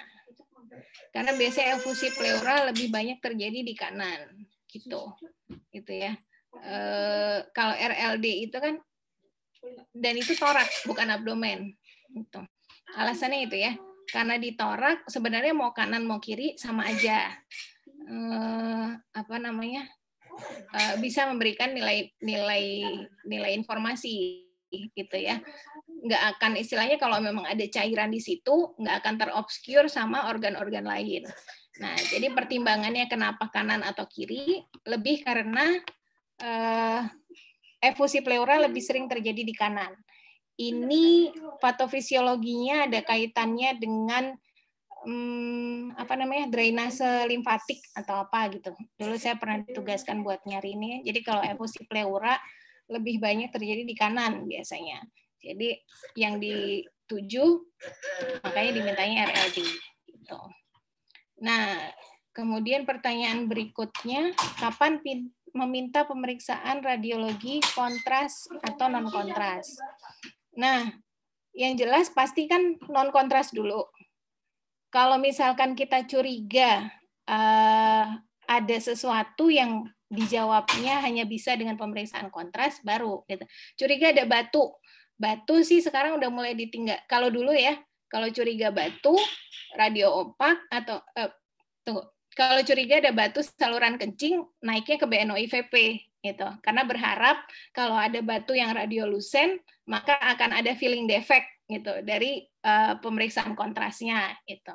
Tapi sekarang udah mulai banyak ditinggalkan karena bisa langsung naik ke CT urografi gitu. Nah, atau apendikogram. Dulu kalau curiga apendisitis, pasiennya diminta pemeriksaan apendikogram. Jadi disuruh minum barium, terus 12 jam berikutnya diperiksa, difoto. Kalau misalkan terisi itu ada umbai cacingnya kelihatan, berarti oh dia normal. Kalau tidak terisi, katanya kemungkinan apendisitis kronik gitu. Tapi ternyata sesudah dievaluasi ke sini, itu hanya nilai diagnosisnya, sensitivitasnya hanya 50%. Jadi sekarang BNIVP mulai jarang dikerjakan, apendikogram jarang dikerjakan. Nah, yang masih sering diminta itu kalau untuk anak-anak. Disprung, dia ada dilatasi semuanya gendut-gendut, tapi pasiennya masih bisa BAB, BAB-nya nyemprot. Nah, kita pengen lihat nih mana yang segmen aganglioniknya sejauh apa. Nah, itu masih belum tergantikan untuk pemeriksaannya sampai sekarang. Nah, kalau curiga hisprung, mintanya kontras enema gitu. Jadi dimasukin dimasukin kontras dari anusnya, kemudian difoto gitu. Terus pemeriksaan apa lagi yang suka perlu kontras yang tidak tergantikan itu kalau pasien bayi muntah-muntah, sering muntah-muntah tapi masih bisa BAB, obstruksinya nggak jelas ada di mana. Ternyata sering itu gara-gara malrotasi. Jadi tadi kan waktu kita belajar anatomi, kita tahu ya, usus halus, duodenum itu lebih ke mana tadi? Duodenum itu ke kanan dulu, nyebrang ke kanan, terus ileum nyebrang ke kiri gitu. Nah, pada kasus-kasus malrotasi itu tuh ileumnya tetap di kanan aja. Dia lupa muter, lupa balik ke kiri. Nah, itu bisa terjawab dengan pemeriksaan upper GI series, jadi pasiennya dikasih minum kontras gitu. Intinya sesuai indikasi aja. Kita minta apakah kira-kira akan terjawab atau tidak pertanyaan klinis kita gitu ya. Jadi ini penting banget, harus tahu indikasi klinis dan apa yang mau dicari gitu. Jangan pernah ngirim pasien nyeri abdomen klinis ya. Ya biasanya kalau kayak gitu saya nanya tuh, entah nanya ke dokter jaga atau nanya dokter yang lainnya itu yang ngirim nyerinya di sebelah mana, berharapnya ketemu apa gitu. Kalau susah dicari, akhirnya saya nanya ke pasiennya, anamnesis lagi, jadi saya berharap menemukan apa gitu. Jadi kalau misalkan nyari pemeriksaan bisa lebih terarah. Oh, yang ketiga ini mengapa step ladder untuk SBO pendek-pendek, LBO panjang-panjang. Ini sepertinya saya tadi kurang jelas menyampaikan kali ya. Yang panjang-panjang itu paralitik. Kalau SBO dan LBO itu sama-sama pendek-pendek. Gitu. Jadi kalau obstruksi dia pendek-pendek, kalau paralitik dia panjang-panjang. Gitu ya. Karena kalau obstruksi kan dia ini saluran terus di sini ada yang cep gitu. Ini masih bergerak terus buat apa? Berusaha menjebol itu yang menghalanginya gitu. Jadi dia masih ada aktivitas peristaltik sehingga nanti kalau ketemu tuh masih apa namanya? Ususnya itu air fluid levelnya masih dalam segmen-segmen gitu. Tapi kalau paralitik tuh memang bles bareng semuanya lemes gitu. Usus-ususnya itu udah langsung lemes letoy semua, jadi akhirnya ya memang airnya nggak sempat diserap gitu.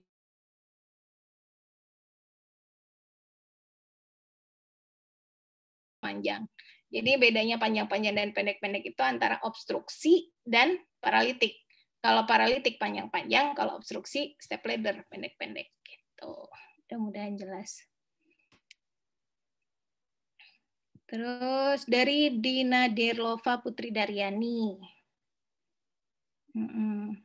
Oh, intussusepsi. Nah ini cakep nih. Intussusepsi biasanya ada sign-nya sih, sign apa namanya, sosis sign. Jadi kayak ada usus, saya nggak bisa tampilin.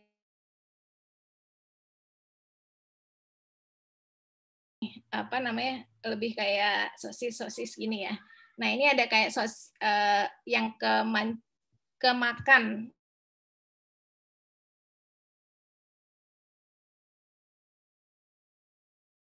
Jadi dia akan ada gambaran seperti, nanti boleh browsing namanya sosis sign gitu ya. Tapi seringkali gambaran sosis sign ini nggak bisa ketemu di Photopolis. Yang kita cari apa? Yang kita cari adalah adakah obstruksi. Lagi-lagi yang kita bisa lihat obstruksinya di level apa gitu. Nah, kapan kita curiga itu intussusepsi? Lagi-lagi dikembalikan ke klinis pasien. Obstruksi pada anak-anak paling sering terjadi karena intussusepsi. Itu satu, umur pasien. Terus yang kedua, PF-nya apa? Intussusepsi pasti bakal keraba sebagai massa gitu. Jadi apa? PF-nya kalau saya curiga ada obstruksi biasanya sih saya lihat umurnya anak-anak, terus abis itu nanya ke dokter jaga atau ke klinisinya, keraba ada yang kayak ganjel-ganjel gitu nggak, keraba ada kayak mes gitu nggak. Nah, anak-anak kan tumor jarang ya, biasanya sih paling sering tuh intussusepsi. Terus onsetnya mendadak atau enggak. Kalau misalkan intussusepsi itu biasanya akut tuh, anaknya dari enak main anteng-anteng makannya lahap gitu, terus tiba-tiba dia jejeritan gitu. Nah, itu biasanya intussusepsi. Sama tadi ada koliki abdominal pain, terus current jelly stool gitu ya. Jadi selalu dicocokkan dengan klinis dan karakteristik pasien. Yang kita bisa lihat dari Photopolis abdomen itu obstruksinya. Iliokolik, iliokolikal, ilioileal atau kayak gini, kalau Photopolis nggak bisa. Jadi ini paling bagus dilihat pakai kalau first line-nya OSG. OSG, saya sering dapat pasien dengan keluhan nyeri perut, ternyata ada usus, makan ususnya masuk gitu, bikin jadi kayak ada, kok ini gambarannya kayak ginjal, tapi bukan di tempat ginjal gitu. Ginjal ada pseudo kidney di kanan bawah, berarti kemungkinan iliokolikal. Kalau di tengah, kemungkinan atas, berarti kemungkinan kolokolik gitu. Lebih kayak gitu sih. Jadi kalau Photopolis aja susah. Ini. Tadi kemudian pertanyaan berikutnya, uterus fibroid dengan batu vesika urineria. Tadi kalau fibroid klasifikasinya lebih ceplok. Ancep ya. Kalau vesika batu buli itu tadi dia kan kalsium yang jatuh, terus ketumpuk lagi, jatuh lagi, ketumpuk lagi. Jadi pasti sentralnya lebih putih dibandingkan pinggirnya gitu. Tapi kalau uterine fibroid, dia kan bayangin aja tuh uterus, biasanya klasifikasinya lebih ceplok-ceplok gitu. Jadi itu kalau batu buli jarang tuh ceplok-ceplok karena dia pasti lengket ngumpul satu. Itu. Ya, itu mungkin. Tadi ini anak saya nanya pertanyaan closed loop obstruction sama sentinel loop. Oh. Sentinel loop itu ada yang nanya juga nggak? Anak saya ikut nanya dia ngetes. Ya, bedanya sentinel loop sama closed loop obstruction. Kalau closed loop itu di proksimalnya ada sumbatan, di distalnya ada sumbatan, gitu. Jadi akan membentuk closed loop obstruction. Kalau sentinel loop, dia hanya gangguan pasase vokal. Jadi istilahnya di sebelumnya sehat, di sesudahnya sehat. Nah, yang di sini nih, yang di tengah-tengahnya mungkin karena dia dekat dengan ulkus gaster atau dia dekat dengan appendix yang inflamasi, dia akhirnya tak berdaya vokal gitu ya. Hanya setempat, tapi di sebelum dan sesudahnya sehat tanpa ada obstruksi. Itu bedanya antara sentinel loop dengan closed loop obstruction. Itu tambahan pertanyaan. Ya, oke. Ada pertanyaan berikutnya nggak? Sudah 8:30.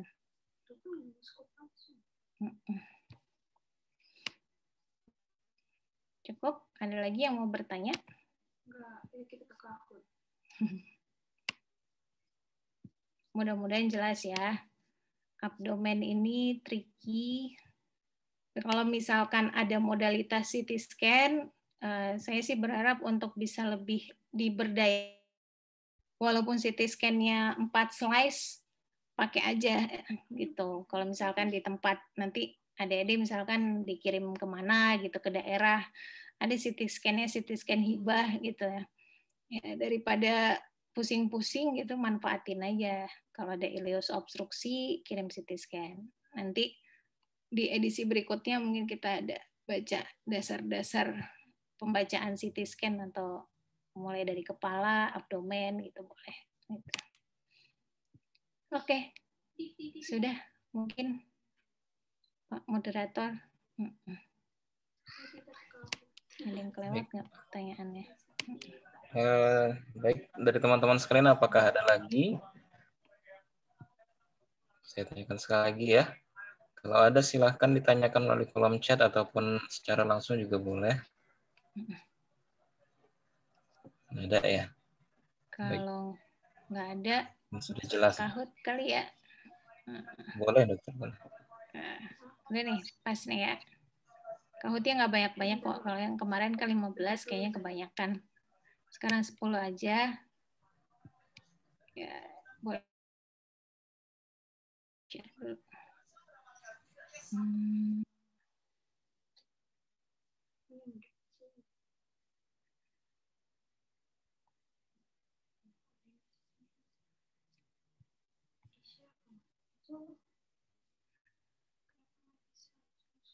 Share screen.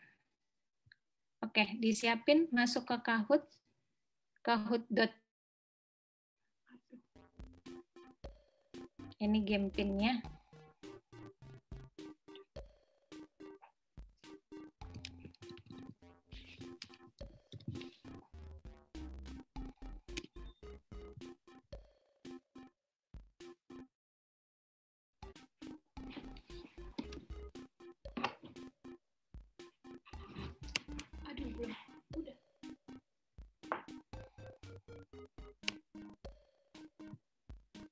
Miki udah masuk.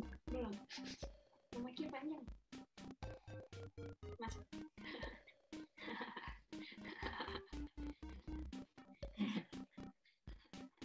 Ada hadiahnya lagi ya, panitia ya? Oh, kalau yang mana boleh dong dapat hadiah. Gak bercanda. Saya kalau yang ini nih. Ada insya Allah dokter. Enggak, jangan demi jangan. 12. Kita ada berapa sih partisipan? 40. 40. Demi apa 40? Fokus mungkin gitu. Berarti nyampe. Kita tunggu sampai 21 menit lagi. 20.35 kita.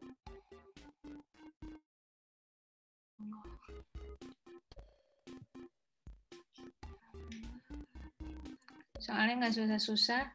Oh iya, kalau dibandingin sama yang torak kemarin, pretestnya lebih bagus yang sekarang ya. Jadi yang sekarang yang banyak yang salah cuma 3. Ternyata abdomen itu lebih menyenangkan dibanding belajar paru-paru sepertinya. Jadi lebih pada paham. Lucu namanya. Sudah jam 23.05. Masih ada yang mau bergabung nggak nih? Satu lagi deh. Demi Allah namanya. Tunggu lagi.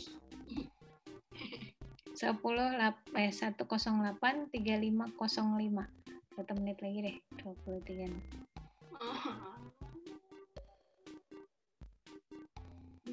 Udah. Aduh. Ini ada Om Senior kalau mau ikut juga boleh. Hah? Ada sesepuh juga nih yang ikut nih. Saya ngeliat nama beberapa sesepuh. Nah. Oke lah. Kita mulai dari siap ya. Bismillahirrahmanirrahim. Jalan juga bisa diambil tapi sekarang. Kok suaranya kecil sih nih? ya gede lah.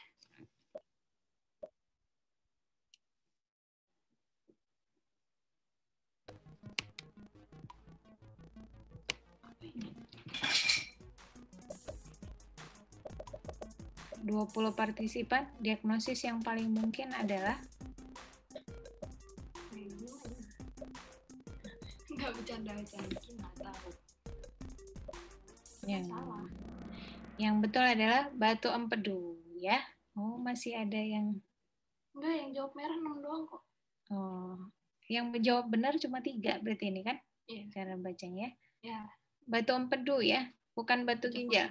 Letaknya lebih di bawah hepar. Maksudnya kalau batu empedu itu dulu nggak bisa balik ke gambar ya? Nggak bisa. Ya, lebih ke dekat ke hepar. Di tepian bawah dari hepar itu lebih ke batu empedu. Next. Yang juara adalah Mas atau Mbak Dim. Lanjut. Jawaban yang paling mungkin dari gambar ini. Sekali lihat harus ini mah. Kalau OSCE langsung tring. Saya mintanya 10 detik doang tadi bikin. So, bodoh banget. Orang 20 detik. Ya, bagus. Setengahnya ya, betul. Tadi itu adalah gambaran house tray.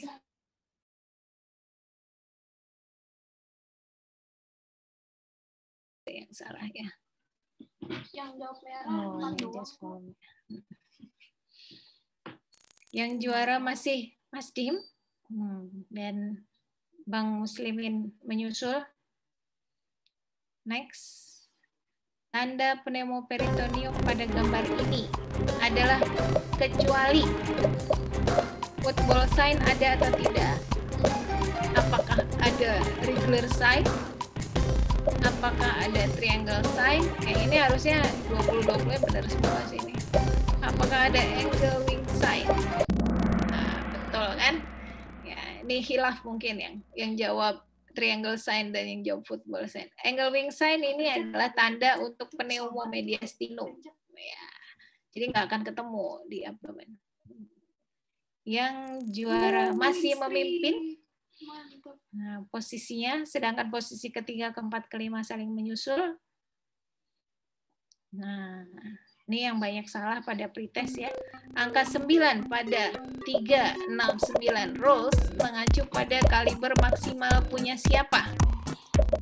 3 punya siapa, 6 punya siapa, 9 yang ditanyakan adalah 9 yang punya siapa? Punya usus halus, gaster, sekum, atau kolon? Ya, oke. Sekum, betul ya. Kalau kolon itu 6, jadi lebih toleransi untuk sekum, bisa gede sampai 9 cm. Yang memimpin sekarang digeserkan oleh Bapak Muslimin. Pada pretest banyak yang salah. Pada posisi supine, bagian gaster yang memiliki posisi terendah adalah apakah fundus, corpus, antrum, atau pylorus?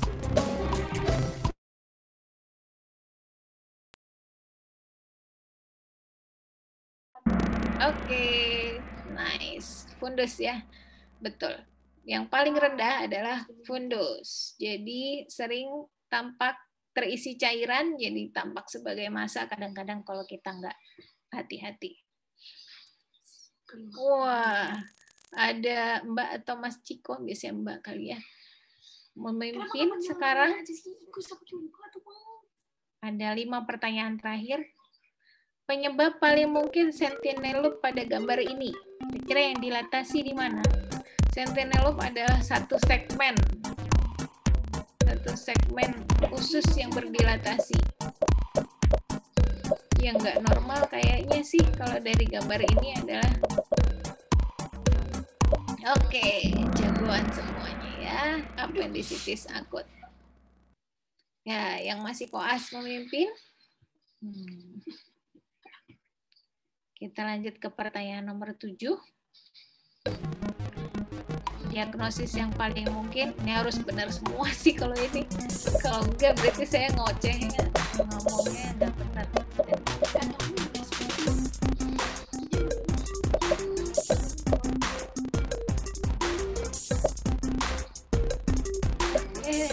Wah, ini 11 vokal ileus. Oh, ya berarti ada yang tadi nggak lihat slide-nya ya. Masa ginjal ya tadi yang betul. Ada kesuraman di kiri. Kesuraman di kiri, psoas lainnya hilang. Terus nggak ada yang gendut-gendut itu. Nggak dikasih penggaris ya, jadinya susah yang ngukurnya. Tadi jawabannya masa ginjal ya. Saya merasa sedih. Oke, Muslimin masih memimpin. Ya, ini sekali lihat benar semua dong. Kalau nggak beneran itu ya berarti menjelaskannya kurang oke. Gambaran herringbone, distribusi lebih di sentral.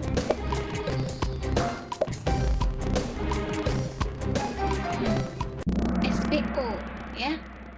Lebih banyak yang jawab large bowel obstruction. Kalau large bowel obstruction itu lebih ke figura kayak yang tadi gambar pertama ya. Ya, waduh, saya sedih. Enggak, yang jawab 8 doang kok. Oh, yang jawab 8 doang. Yang lain udah mungkin ya ini. Oke, masih koas memimpin. Pertanyaan, kirain udah terakhir. Diagnosis yang paling mungkin pada gambar ini.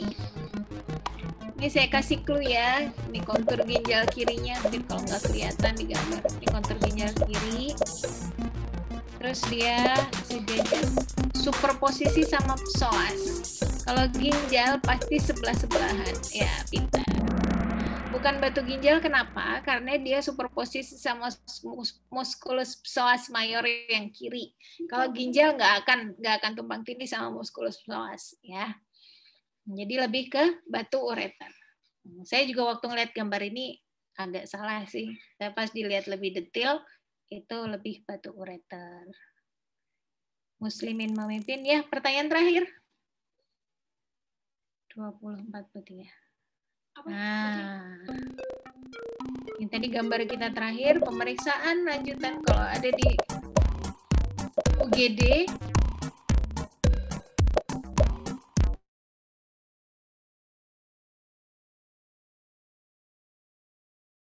Biologi lagi. Oh gitu ya, bagus ya. Itu lebih curiga massa di situ. Kalau massa, kalau bisa USG dulu. Dia tadi nggak ada tanda-tanda ileus, nggak ada kecurigaan perforasi, berarti tidak perlu dikirim abdomen 3 posisi ya. Jadi dikirimnya USG. Bagus. Jadi juaranya adalah, ini maksudnya apa nih? Juara 3. Oh, juara 3.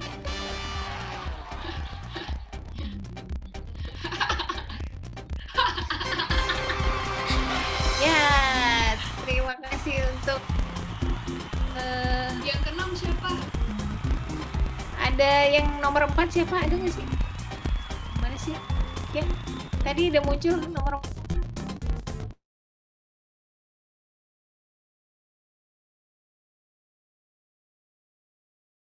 Saya yang ikutan ini. Berapa benar? 6. Paling banyak berarti 7 dari 10. Juara satunya Ciko, juara kedua Muslimin. Ya. Ya. Back to podium. Mana tadi?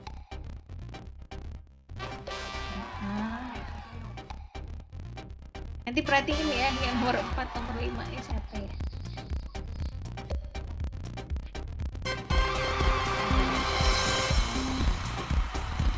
Abdurrahman ya berarti ya panitia Ciko, Muslimin dan Abdurrahman. Mbak dan yang tersebut di atas. Oke. Alhamdulillahirrahmanirrahim. Saya kembalikan kepada panitia. Maaf. Ya. Gimana sih Kia? Klik 2 kali aja. Udah saya stop screen kan ya? Udah. Sudah dokter. Kalau udah bisa melihat itunya. Oke. Ya. Tapi ini masih ada audionya.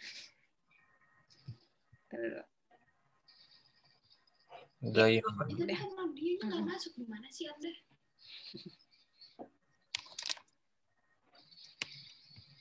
Tadi udah dicatat ya yang juaranya.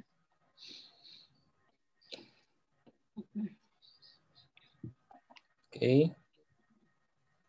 Ada lagi dokter? Udah, dari saya gitu. 7 dari 10 ya. Berarti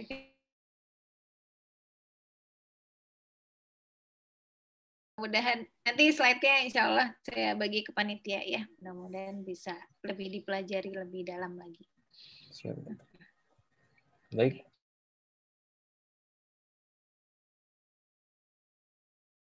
Biologi yang sudah menyampaikan materi pada malam hari ini. Untuk teman-teman sekalian, jikalau memang masih ada yang dibingungkan ataupun pertanyaan yang masih mengganjal dalam hati, nanti silahkan dihubungi langsung dari nomor Dr. Yusti kalau boleh. Boleh ya dok ya? Iya, boleh. Nah, boleh. Atau nanti melalui panitia juga akan kami fasilitasi insya Allah. Baik, untuk selanjutnya diharapkan kepada seluruh peserta untuk membuka kameranya karena kita akan adakan sesi foto bersama. Oke. Saya tunggu. Ayo peserta.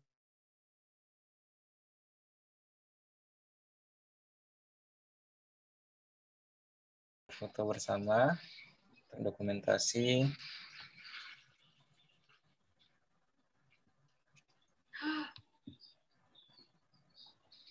Pankabe.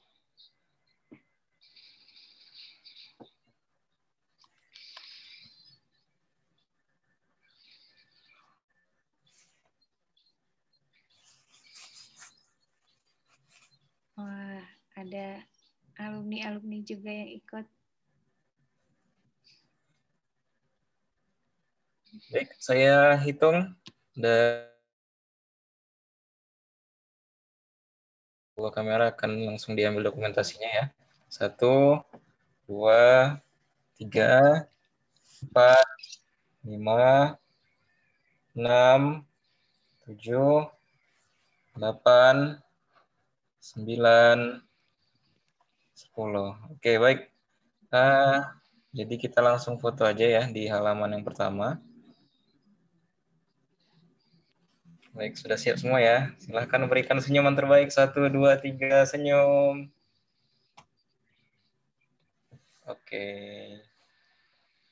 Ada lagi yang buka kamera? Sebentar, Anda kirimkan dulu.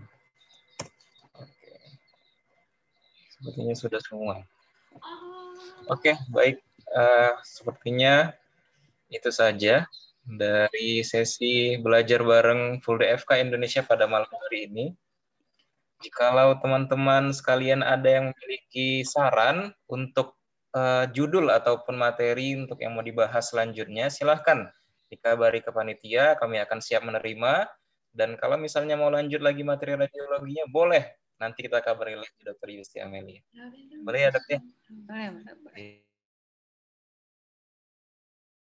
Sebenarnya ada juga dari radiologi. Ini 4 hari ini nih. Sharing dari teman-teman PPDS buat dokter umum. Dari kemarin sampai besok. Nah, besok masih tentang abdomen, tapi lebih banyak kegawat daruratan dari sisi CT scan dan lain-lainnya gitu. Nanti mungkin saya share ke panitia kalau ada yang berminat.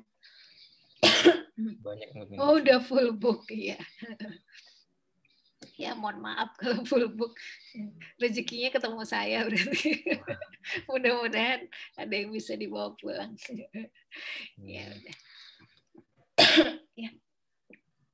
Enggak, Ismail. Udah lagi, Dokter? Udah.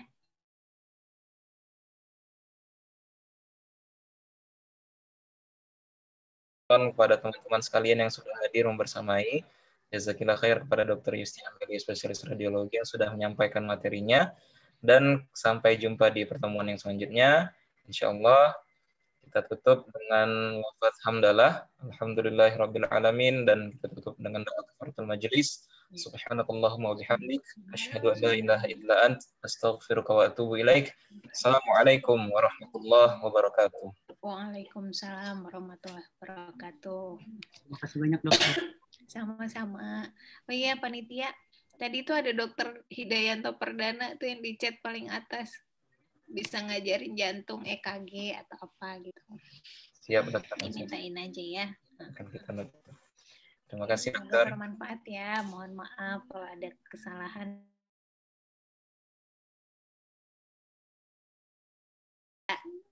Terima kasih dokter. Assalamualaikum warahmatullahi Terima kasih dokter. wabarakatuh. Waalaikumsalam. Waalaikumsalam warahmatullahi wabarakatuh.